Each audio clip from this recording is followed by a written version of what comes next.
Hi, in today's video I will be painting this bee using Mont gouache paints. Now this is the first time that I'm going to be using gouache paints, and from this piece I can definitely say I would recommend it to anyone wanting to try a new medium or someone who wants to start painting and is not sure what medium to choose. Definitely give gouache a try. This medium is very versatile. It can be used in different ways. You can use it more translucent like watercolors or more opaque, which is similar to acrylics. So it's basically the best of both worlds. You're getting something that's similar to acrylics and can be used also similar to watercolors.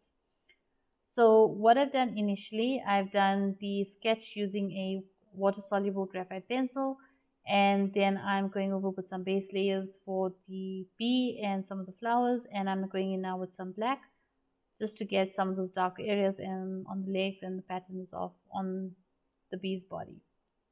Now the good thing with gouache, you can layer, so multiple layers can be done. Just make sure every layer is dry before you put the next layer on, unless you're trying to blend two colors in, so you can do that as well. So I'm just going in with some brown to get some of the shadow areas in. I will go over the black areas with some brown later, darker brown, just to not have it look so flat. We want it to look more realistic and three-dimensional.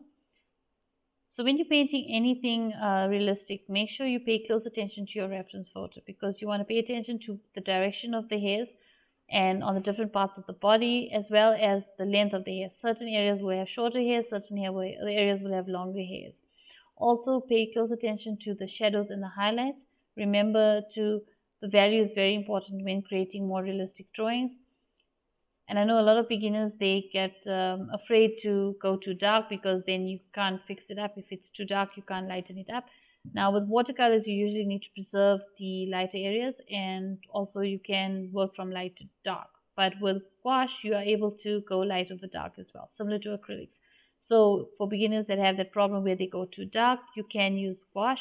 So that's definitely something I would recommend, because you can go with the light color over the darker areas. You will see later in the video, I'm going to go over the highlighted areas or the highlights on the legs of the bee, and you will see I can go over with the white and it shows through very well.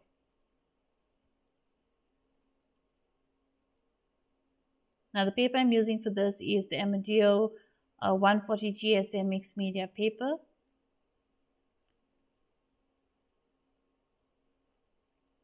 Okay, so now I'm going to come back and refine some of the areas on the bee. I'm just going in now and getting the base layers of the flower in.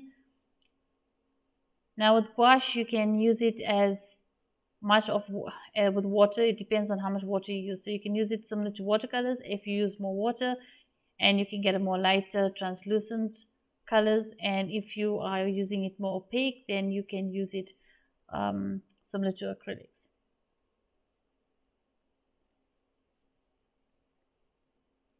Another good thing about gouache, if you've got dried up paint on your palette, you can reactivate that paint with water, so you won't be wasting much paint using gouache. And also for a painting like this, I've actually used very little paint for this, so you will not be using too much of paint. A little goes a long way.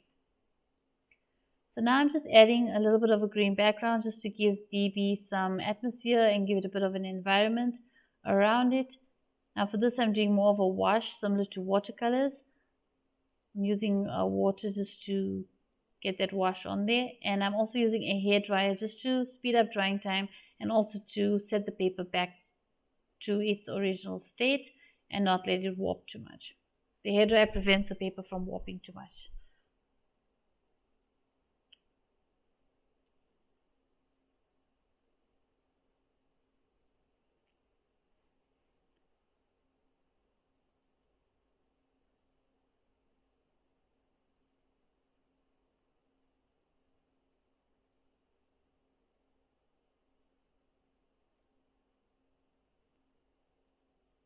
Okay, so now I'm just going through some of the details on the flower.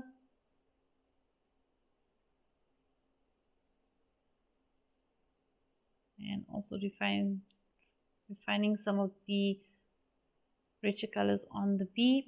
Remember, the bee's wings are transparent, so we need to let some of that green show through the wings.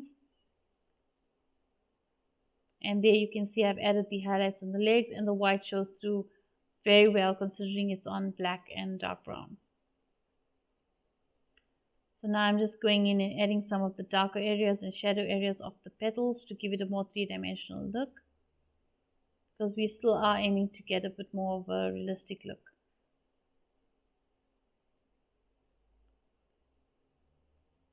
So refining certain areas on the bee, and there, as you can see, I'm going still a little darker than I was, so don't be afraid to go too dark. Remember, pay attention to your reference photo. The values are very important in creating more realistic three-dimensional art.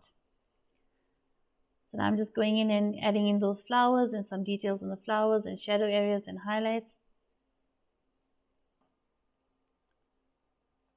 So I guess that's it for this video. If you have any questions or any comments, don't forget to comment below.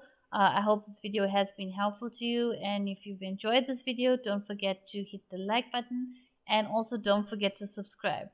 Thanks for watching. Till the next one. Bye.